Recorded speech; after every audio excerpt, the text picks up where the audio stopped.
Kristjan, welcome back to Vine Archive. Nicky D here. Starting you off with this 12-pack, we got the Rare 2013. In older vintages, we would see Piper-Heidsieck Rare on the label. They decided to branch out and just have Rare be the prominent branding on here, their top cuvée.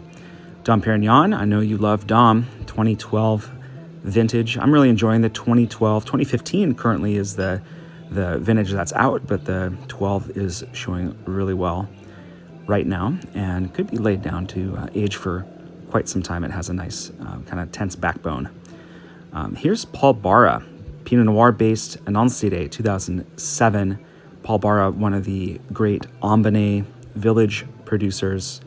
This is their top wine, Bouzy Grand Cru Brut. Now, Paul Bara does make Special Club, which on paper is their top wine, but I find that the Annonciade is the best. Over to Burgundy now, Chablis Grand Cru Le Clos by William Fèvre.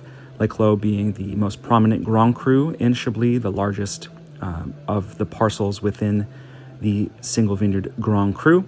And William Fèvre, an exceptional producer who makes many different individual vineyards around Chablis. Dominique Lafon here. Puligny-Montrachet Le Champgain. I think we've done some Dominique Lafon with you in the past. I really like Champgain. It has a just really aromatic quality to it and should be a nice comparison up against the 2020 from Fèvre. Moving into White Rhône. I know you enjoy White Rhône in the past, and we've got this Pégau Tempo. This is a bigger style white wine compared to Burgundy. Some broad shoulders on this one, Châteauneuf-du-Pape Blanc, and there's a little song on the back, Claret, Grenache Blanc, and Roussanne featured on this in roughly equal parts. Another really robust white, of course, Kongsgaard. This is perhaps America's #1 collector's Chardonnay. I would say right now, 2021, anytime a collector is reaching for great Chardonnay, Kongsgaard is currently what they're looking at.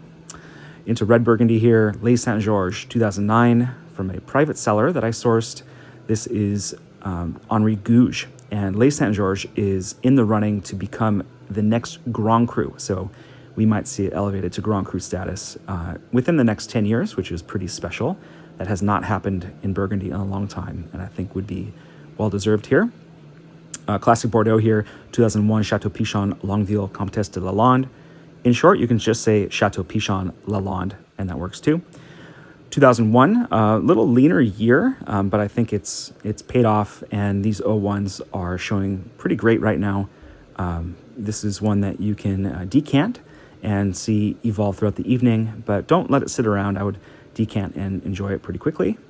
And then here's Castillo Igué Marqués de Murrieta. This is their special 2011 Grand Reserva.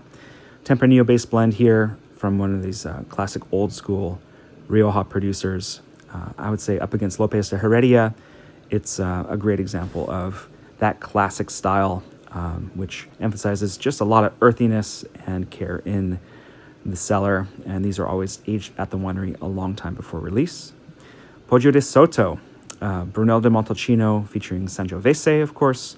And this is not their Rosso de Montalcino. This is the Brunello, really a top-tier blue-chip version of Brunello from one of the best producers and most collectible. So okay to drink now or age for a long time. And you're not going to find a Sangiovese with much more expression than this. And then finally, Kopke Porto Colheita 1974. This is aged at the winery. It's a single vintage, but aged in smaller barrels at the winery and then bottled on demand by the importer.